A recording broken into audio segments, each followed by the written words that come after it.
дар аксари навиштаҳо зиндагиро ба шоҳроҳ монанд мекунанд ва он пайроҳаҳое ки то ба шоҳроҳ меоянд он пайроҳаҳое ҳастанд ки инсоният дар зиндагии онҳоро интихоб мекунад. албатта ҳар як пайроҳа то шоҳроҳ омада мерасад ва ин ба он шахсе вобастагӣ дорад ки ин пайроҳаро интихоб кардааст. на ҳар кас метавонад пайроҳаи хешро ба шоҳроҳ пайванд кунад ва он ҷо номи хешро сабт карда бошад.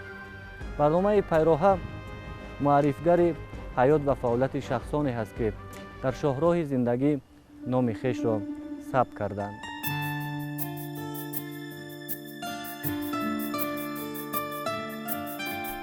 зиндагӣ маҷмӯаи бешу камис мегӯянд, яъне на ҳамеша хушасту гуворо. барои оне ки зиндагӣ гуворо бошад, ҳар шахс талош мекунад, хизмат мекунад ва ҳатто шабзиндадорӣ мекашад. мушкилтарин луқмаи нонро дар зиндагӣ аҳли қалам меёбанд, зеро ба қавле бо нуги қалам ризқи худро пайдо мекунанд. қаҳрамони навбатии барномаи пайроҳа ҳақназар ғоиб аст, шахсияти шинохта ва шоири номдори тоҷик. ҳақназар ғоиб зимистони соли 1943 дар деҳаи офтоблиқои шаҳри Кӯлоб ба дунё омадааст. замони тифлии ӯ ба замони ҷанги бузурги ватанӣ ва наврасиаш дар замони гуруснагии баъди ҷангӣ рост меояд.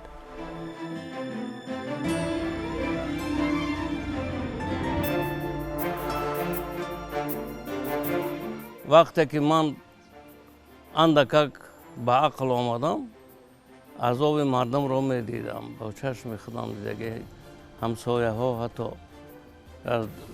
нони хӯрдан намеёфтанд. аслан нони кирмакӣ мегӯянд. нони кирмакӣ яъне ки аз манами байни чоли баъзан алафҳо мебарояд, ҳамон навае гирифтан нон карда мехӯрданд.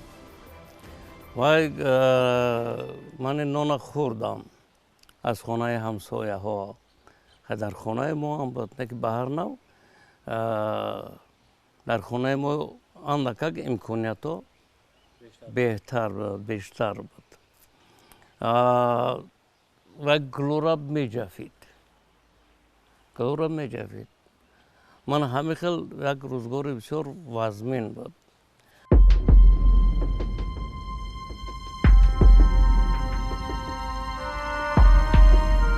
ҳақназар дар хонадоне ба дунё омада ки ягона фарзанд будааст.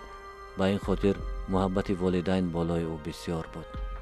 ӯро на танҳо падару модар, балки хешу табори дуру наздик ба хотири яка фарзанд буданаш дӯст медоштанду навозиш мекарданд. барояш қиссаҳо мебафтанду хотирашро шод мекарданд.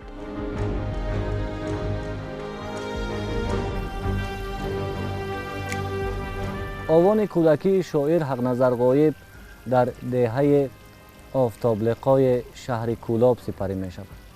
ва шоир мегӯяд ки он рӯзгорро ёд дорам ки рӯзгори сахти зиндагӣ буд ва мардум ба нон эҳтиёҷ доштанд. ва хушбахтии ман дар он буд ки рӯзгори мо нисбатан ба дигар оилаҳо хубтар сипарӣ мешуд. ва сабаби оне ки дар як рӯҳияи фарҳангӣ тарбия ёфтаам он аст ки наздикони ман аҳли фарҳанг буданд. ва ҳанӯз шоир ёд дорад ки чӣ гуна амакаш дар хонаашон ба хондани китобҳои бадеӣ, ба гуфтани қиссаҳо ва ҳамзамон наздикони ӯ низ ба гуфтани ҳикояву латифаҳо машғул буданд то фарзандони хурдсори оиларо дар як рӯҳияи хеле хуб тарбия кунанд. дар муҳити хонаи мо аслан як муҳити фарҳангӣ буд. амаки ман амаки Сафол ном дошт. он касо бисёр қиссаҳои зиёди шоҳномаро медонистанд, шоҳномаҳои насрӣ. ва амаки Сафол ҳамун шоҳномаҳои насриро аз ёд нақл мекард ва тамоми мардуми деҳа дар хонаи мо омада баъзан то рӯз менишастем. ва ӯ амакам қиссаҳои халқиро нақл мекард. ва یک янгай دیگه من زنی تقویم حرامگل نام داشت. حرامگل چنان افسانه های خلقی را شیرین نقل میکرد که مثلا تا حاضر لحنی شیوه گفتاری янгай حرامگل در گوشی من است. یعنی که اویلای تقویم. یعنی همین خیلی یک محیطی بود که من اصلا در محیط فرهنگی با او رسید. پدری حقنظر هرچند یکی از کاربران پیشرفت جمعیتی بود، صنعت را دوست می داشت و هنگام کمکاری به نواختن دوتار و نی مشغول بود. او می دانست که با نی و سورنی نوازش کردن مشکل تر است. به این خاطر کوشش میکرد تا حقنظر به نواختن این اسباب ها مشغول نباشد. ولی کودک هوشیار با چسب و تلاش میکوشد نوازش را یاد گیرد. پدرم نفسکشی سرنای بسیار خوب میدونستند.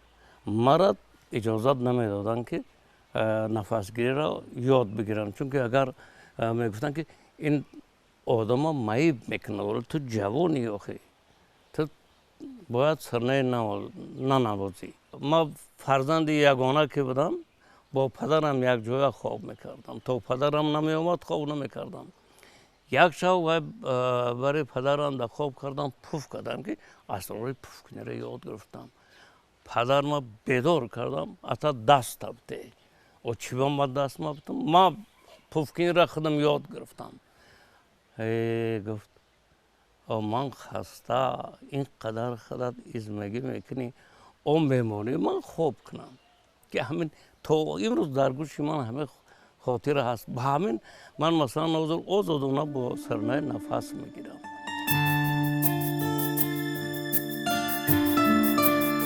زمان نورسی حقنظر زمان بازسازی بود.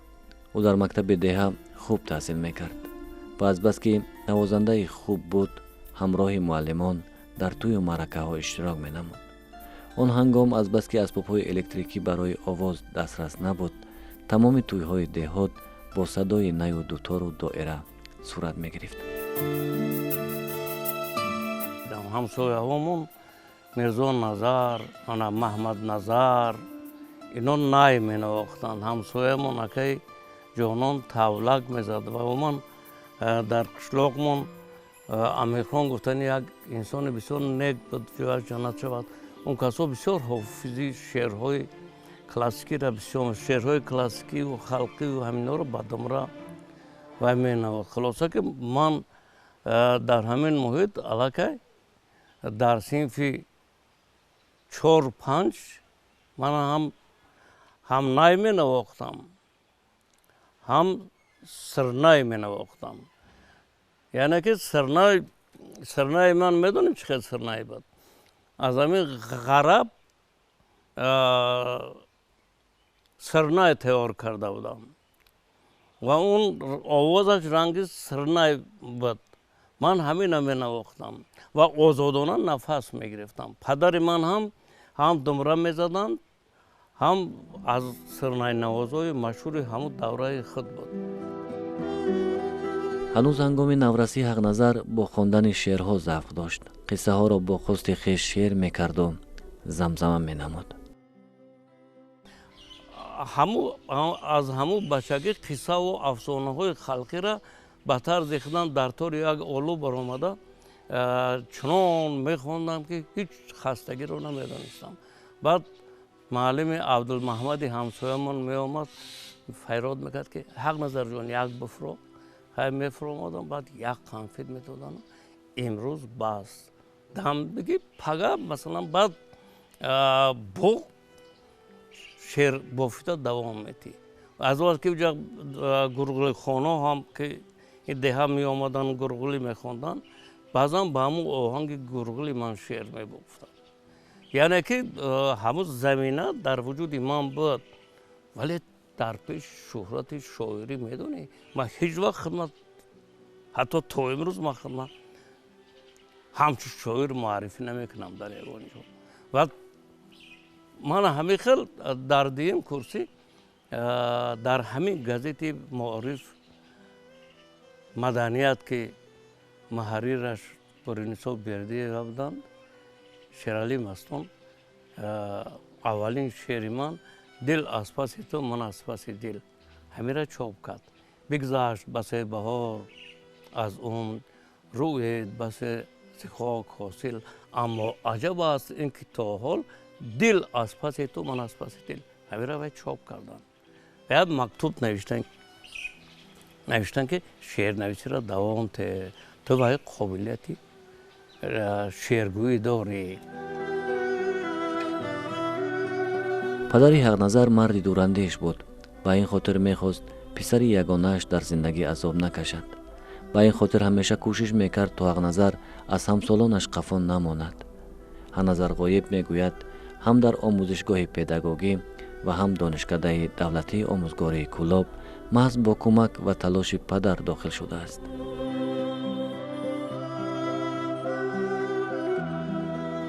بعد مکتب هفتم 7 ساله بود این مکتب ما 7 ساله را بود کردم من با آموزگاه پداگوگی شهر کولاب در آمدم امتحانا را سپرده باشم هم مرا قبول نکردن که این پخته چینده نمیتونه و چون همه خیلی سیاست بود بعد پدرم رفته پیش دیرکتور پدرم پیش دیرکتور رفت که این پسری مرا باید قبول کنی بعد نمیدانم چی گفتن چی نگفتن که من گفته که اجازت با نزد دیرکتور و پدر در آمدن نداشتم و دیرکتور رو نعمتوف میگفتن مردم اهل بخارا بود اون کسا بر آمدن خیلی پسرتون قدر مایده این چی خیلی میخواند گفت همین پسری من میخواند پخته هم میچیند واقعا در یکان کرسی وقتی که پخته چینی رفتیم من پخته چیندگی نیست ما با موسیقی و با این سر و کار داشتم بنابراین یک هفته پخته چیندم که گلودارد شدم تبم گرفت خیلی اجازه دادن که رفته خیلی تبابت کرد آمدم تبابت کردم رئیس کلخوز خواجه بابا میگفتم بسیار انسانی خوب بود از بعد که پدر ما کارگوبر خواجگی بود اون گفت که من تو را به مکتب خواجگی روان میکنم خود ما کروژو که هواسکارا تشکیل کردیم در کلخوز انا حمیده همراه میشوی و تصور کنید که درس موی پختچینی من در کروژو نواز بودم و آهنگ‌های کلاسیکی را مینواختم مثلا تنوار دیگر را با نای مینواختم بچه 14 ساله هنوز از زمان مکتب خانه حقنظر نوازش رباب و نای و سرنای را دوست می داشت. این بود که در زمان مکتب خانهش او را به کروژاک موسیقی جلب می نمایند و همین گونه می شود که او با پیشنهاد پدرش راه می یابد به دانشکده پداگوگی شهر کولاب. سبب همچون شاعر معرفی شدن او را او دیگرگونه قصه می کند. می گوید که توجه بیشتر امینجان شکوهی به ایجادیات نفخلمانه من سبب شد تا من بیشتر بالای خویش کار کنم بیشتر قلم رانم. هنوز در سالهای مکتب خانه هوس قلمکشی در دل حقنظر جوش میزد. به این خاطر گاه در گازیته های دیواری و محلی نوشته هایش روی چاپ می آمدند. ولی چون خود او میگوید اولین شعرهایش در مطبوعات جمهوریوی با پیشنهاد شاعران تاجیک مستان شیرالی و غایب سفرزاده روی چاپ آمدند.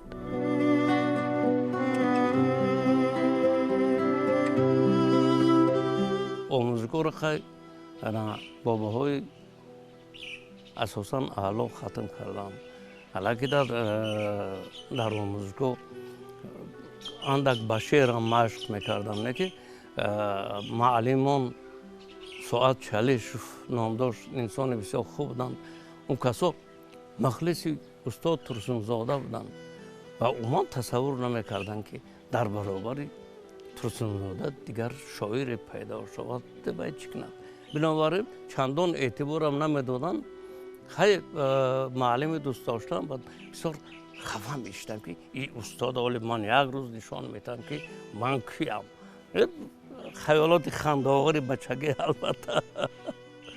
همین طریق من آموزگاه را تمام کردم. یک سال معلم کار کردم. بعد یک سال داکمنت سپردم در انستیتوت دولتی کلوب. اینجا امتحان را نقص سپردم ولی قبول هم نکردن. حیران شدم. اومدن در جای کارم علاقه آدم قبول کردگی. یک انسان بسیار نیک بودن. دیرکتور مکتب زیرکی حسن قاسم بیا گفت مقطع تو مردکی بهینری مرد خودم با کار قبول میکنم. دیگه من گفتم که من ایام در نقص سپردم امتحان را و چرا من باید قبول نشوم. باز آمده اتما گفتم که من باید بخونم. ҳавасҳои солҳои ҷавонӣ ва муҳаббати нахустин таронаҳо ӯро ба пайроҳаи фарҳанг мебарад ва оғоз мешавад як пайроҳаи пурпешутобу ноҳамвор ки он ҷо танҳо заҳмат мекашиву барои номи хеш меҳнат мекунӣ. ҳақназар ғоиб дар фаъолияти хеш бештар барои ваҳдати ягона талош карда. дар ҳар навиштаи худ хоки диёрро болотар аз бузургтарин маконҳои рӯи замин номида. در انستیتوت یک حادثه بسیار عجیب بود. عجیب همین که جوانان بسیاری مشق شعر میکردن و چنان خودشون را تعریف میکردن، چنان همچون شاعر خودشون را نمایش میدادن. من این خیلی نمیکردم. همین گروه به اتفاق نویسندگان مکتوب نوشتن که ما شعر بنویسیم اما کسی با ما اعتبار نمیدید. او وقت کاتبی یعنی که جانشینی استاد میرزا ترسونزاده کاتب اتفاق نویسندگان تاجیکستان کی بودن؟ امین جان شکوهی. امین جان شکوهی آمدن رکتور ما طاهر عمریچ نام داشتن و کس گفت که حقنظر یک شاعر زور از دوشنبه می آید تو دفتر شعرات آمده بوده. من دفتر شعرامو علاقه او کسا می دانستن که من شعر میگویم. رکتوری دانشگاه طاهر عمریچ و دفتر شعر ما گرفت. دفتر شعر ما بعد با استاد امین جان شکوهی پیشنهاد کرد و اولین و من از استاد امین جان شکوهی بهای خوب گرفتم. بهای با من توجه خاص کرد. با رکتور دانشگاه گفت که این بیگاه مهنتکشان شهر با استاد امین جان شکوهی واخری دارند. تو در اینجا شعر میخونی تیاری بین. و من در اینجا با من سخن دادن. من اول یک شعر استاد امین جان شکوهی را خواندم. بعد یک شعر شاگردانه خودم خواندم. انا همین خیلی این اولین بگم یک مکتب بسیار جدی بود که یعنی صحبت استاد امین جان شکوهی و اولین در بین مردم همچون شاعر برآمد کردن. انا بعد همین من علاقه در دوره انستیتوت ما را همچون شاعر جوان با چی دعوت میکردن. هرچند که وای پرورده محیط ادبی منطقه کلوب است. مثلا استاد سید علی ولی زاده و اشور سفر و سید جان حکیم زاده و شام ظفر یادگاری و سفر محمد ایوبی و محمد غویب و چند دیگران هست. لیکن آموزش و هدف ایجادی او از روندهای ایجادی پیشقدم نظمی همون سالهای ما جدا نیست. مثلا وای از همین سرچشمه ها آب خورده است. از ایجادیات فرض کنیم اگر گیریم امین جان شکوهی، غفار میرزا، خوش خودی کرام و مستان و استاد مومین شاه، لایق، استاد لایق گیریم تا گلنظر و همسالای خودش بازار صابر این طرف میاد و در شیوه های گوناگون و سبک های گوناگون حقنظر شعر گفته است و شعر وی جای مزه و لذتش مثلا چیزای خلقی را دارد. اون چیزی که مثلا سرود ایجاد میکند، ترنم میکند، بیشتر تکیه میکند شعر وی بوی همون ربایی های خلقی، دو بیتی های خلقی که در کلاب بسیار فراوان است دارد. جای شعر وی صرف شعر ترنم میشود، مثلا ترنم مهنت، ترنم انسانی زحمت کش، ترنم یک چیزایی که وطن و وطن داره، مثلا قدرت این وطن از دستان است که از آن بوی زمین می آید، آب روی وطن از آن جوی است که آن از جوی جبین می آید. این درباره مرد دهقان، مرد زحمت کش. نخستین کتاب حقنظر غایب زیر عنوان توشه راه روی چاپ می آید و با این کتاب شاعر معروف باقی رحیمزاده سرسخن می نویسد. از توشه راه نام داشتند و با سرسخن استاد باقی رحیمزاده چاپ شدند. اولین کتاب با سرسخن استاد باقی رحیمزاده چاپ شدند. حالا در این دوره بین ما و لایق دوستی پیدا شد. سال 1966 لایق در گازت جوانان تاجیکستان کار میکرد. با کلاب آمدن، از اونجا دوستا زنگ دادن که استاد لایق پیشواز میگیری. من گفتم میلش. من پیشواز گرفتم. از همون سال تا با آخری عمر با استاد لایق دوست بودیم، دوست موندیم و در همه لحظه ها با هم بودیم. با استاد حقنظر غایب این بنده سالیان زیادی عهد دوستی و برادری داریم. از اون ایامی که من وظیفه سرمحرری با نفوذترین روزنامه تاجیکستان کمسمان تاجیکستان را بر عهده داشتم، که آخر سالهای 70 ما ملاقات های نخستین ما با استاد حقنظر در دوشنبه و در کلاب برگزار گردیده بود و از همان ایام من ایشان را خیلی دوست می‌دارم، احترام میکنم. چرا که استاد حقنظر غایب خصوصیت های به خود خاص دارند که من این خصوصیت های نیک را در دیگران کمتر میبینم. شعر استاد حقنظر غایب مثل همون تینت زیبایشان، مثل همون خلق اطواری که دارند زیبا است و زیاده از این استاد حقنظر غایب امروزها در یکی از منطقه‌های سرنفوذ ما در منطقه کلوب بخش اتفاق نویسندگان را سربری میکنند و عموما برای نگاه داشتن یک محیط ادبی خیلی زیبا و یک محیط ادبی که شاعر و نویسندگان زیادی دارد و در آینده نیز ما باوری داریم که ادیبان زیادی پیدا میشن، حصه ارزنده دارند. در همین بعد از گذشت استاد اشور سفر، حقنظر غایب بسیار کوشیدند که همین محیط ادبی رو نگاه دارند و هر نفری که از پایتخت خصوصا ادیبان که به کلوب می روند ایشان آنها را پذیرایی میکنند و برای شناسا کردن با همه محیط ادبی در واقعی هایی که دانشگاه و مکتب ها و خواجگی های دیگر برقرار میشد راهبردی میکنند و این هم یک جهتی کاری استاد حقنظر غایب است.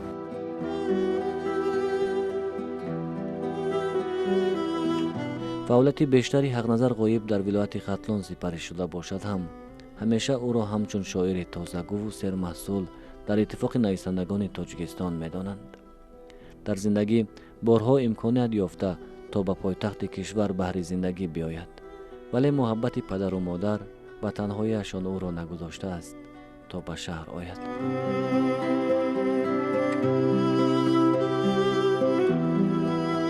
ولی از بس که من فرزند یگانه بودم و در این خانه پدر و مادرم علاقه پیر شده بودند یعنی به دستیار بدن.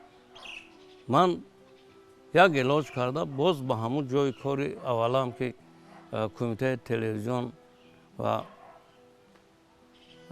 رادیوی جمهوری بود با اونجا با کار در اومدم و من رو همچون متخصصی همین ساحه سال 1974 وقتی که ولایت کلاب تشکیل شد من رو رئیس کمیته تلویزیون و رادیوی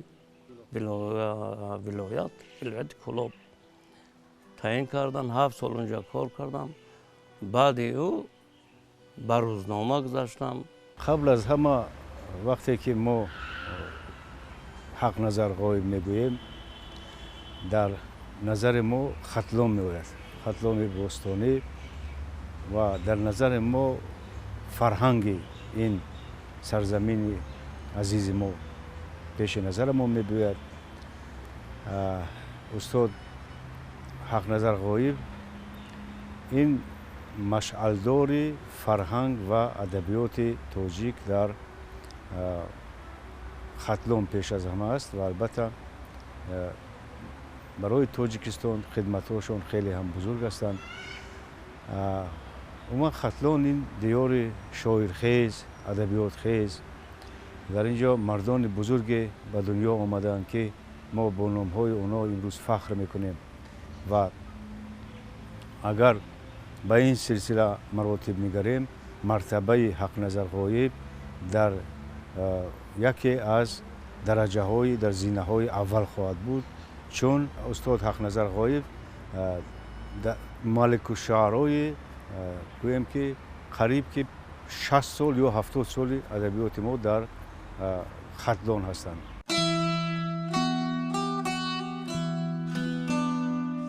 بارها شاهد تغییرات گوناگون مرحله های زندگی گشته است.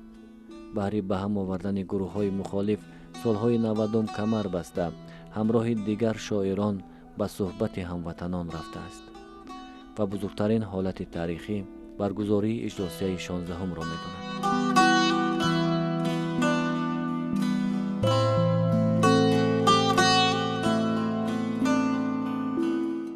بزرگترین کشفیات این کشفیات سرور دولت پیشوای معظم ملت محترم امالی رحمان بود.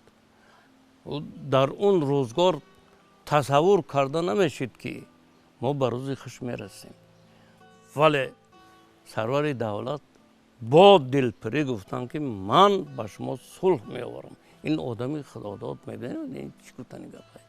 در اون روزا این گپا شاید افسانه بودن. من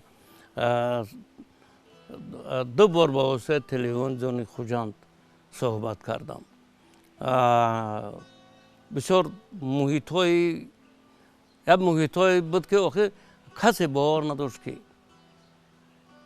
دویم باره این دولت به این روزها میرسد. انا ببینید انسان خداداد، مرد آینده بین امام علی رحمان پیشوای معظم ملت انا در همه خیر روزا با دل پر گفت که من برای شما صلح میارم. و امروز دوشنبه را شناخته نمیشود، امروز کلاه شناخته نمیشود. عموما امروز جمهوری در کجایی که اگر ما قدم مونیم آبادی های را میبینیم که این آبادی ها با گفتن راست نمیآید، نمیدانی کدامش را گوییم. منظومه ها و داستان های بسیار خوب دارد. مثلا احیانامه من گمان میکنم یکی از دستاوردهای بسیار خوبی حق نظر است درباره همون جلال الدین پسر خوارزمشاه که آمد به تیمور ملک پیوست و علیه لشکر مغول مبارزه بود و همین چیز در داستان احیانامه حق نظر غایب بسیار روشن، بسیار به درد شده است. و در تاج آفتاب مثلا در داستان‌های بسیار جای وی رجوع میکند به تاریخ دور به امروز، به خاطر آنکه برای خودشناسی ملی، برای معرفت تاریخی، برای روح میهن‌پرستی تی خواننده یک زمینه گذارد. حق نظر غایب از زمره آن شاعران برکمال تاجیک است که در ادبیات ما جایگاه به خود خاص دارد. حق نظر غایب پیش از همه شاعری است که در موضوعهای گوناگون و در نوعهای گوناگون شعر اثرهای ایجاد میکند، هم در غزل، هم در شعر آزاد و هم در نوشتن داستانها مهارت کلام دارد. و یک فضیلت شاعری حقنظر غایب در آن است که او بیشتر می‌آموزد و دانش خیلی وسیع دارد. بسیار شاعرانی هستند که تنها با احساس و هیجان و با همون الهام شاعرانه محدود میشوند و از آموختن دانش بهره نمیگیرند. ولی حقنظر غایب همیشه جوینده است. او هم ادبیات گذشته ما رو خیلی خوب میداند و علاوه بر این از علم و از معرفت و دانش هم گذشته و هم امروزه خیلی آگاهی خوب دارد و این چیز رو ما در هر اثر او میتونیم مشاهده کنیم. در فعالیت ایجادی بیش از 30 کتاب بزرگ و خرد ایجاد نموده و به چاپ رسانیده. سلسله داستان‌های احیانامه، حضرت فردوسی، اشک آفتاب، سروش خطلان از قبیل نازکترین نوشته های نویسنده‌اند که سالهای گوناگون روی چاپ آمدند.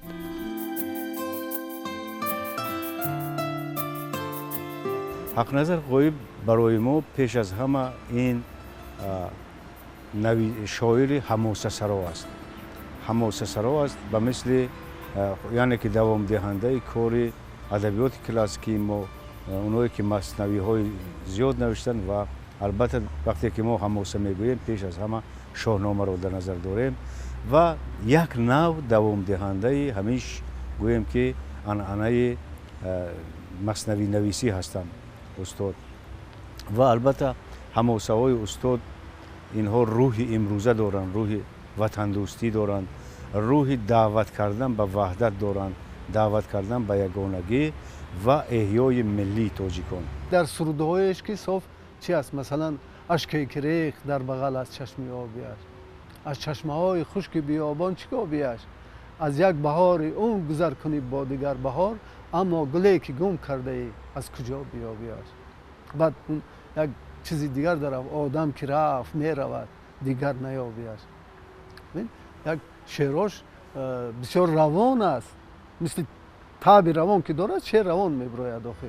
یا اینکه اون سروده های صاف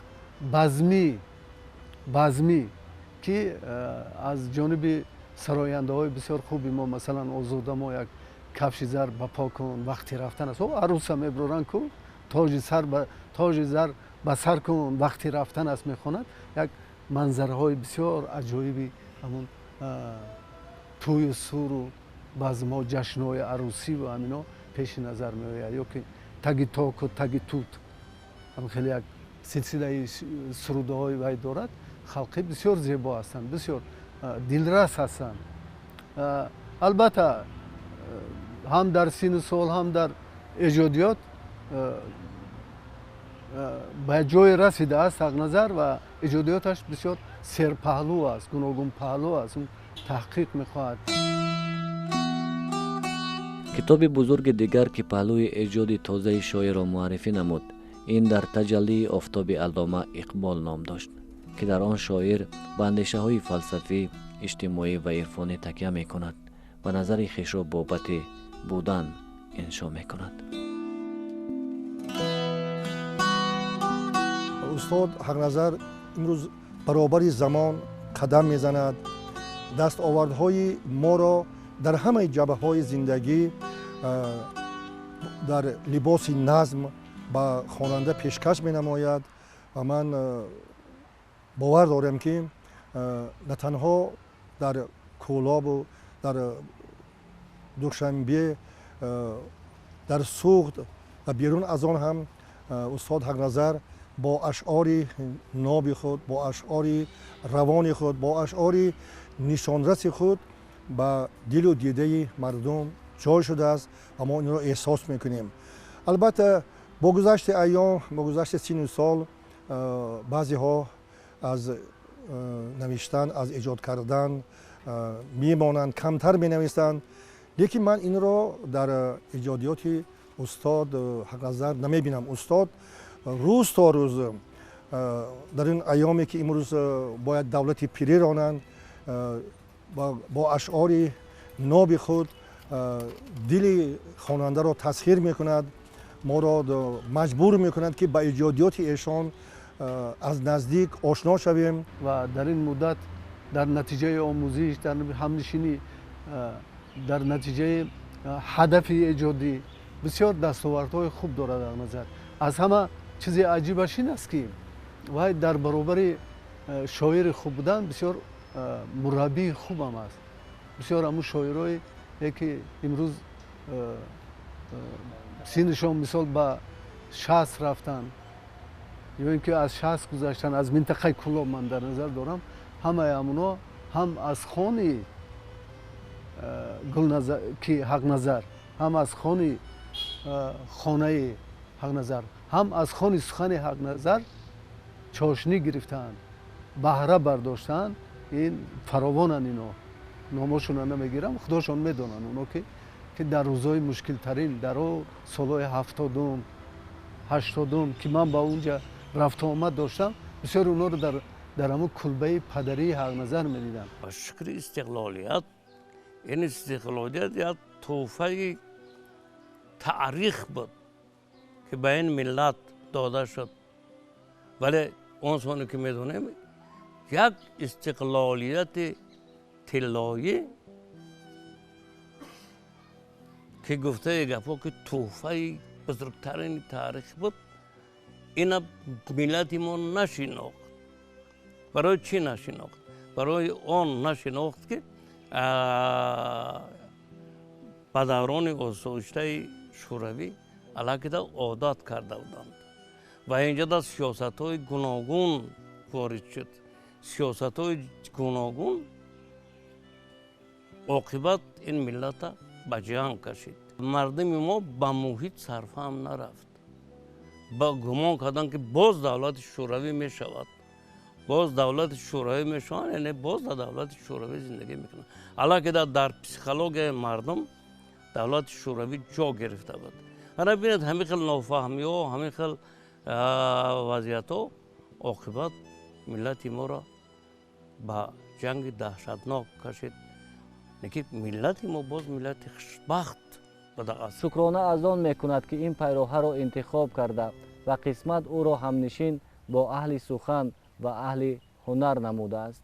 افتخار از آن میکند که بعد از این قدر سرسختی ها مردم تاجیک صاحب استقلالیت شدند، به وحدت رسیدند و امروز پهلوی هم قدم میمانند. این خوشبختی است که امروز در شعر حق نظر غایب روشن دیده می شود.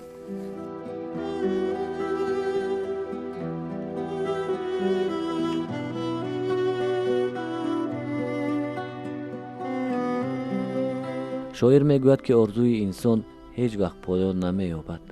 اگر انسان به آرزو به سر برد، او حکم مرده را دارد.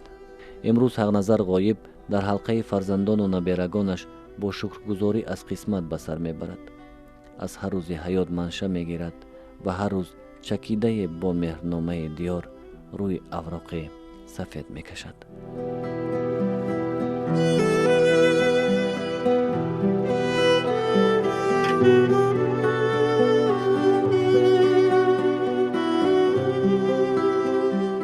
قسمت یک چیزی هست که انسان خواه و نخواه به او تن میدهد.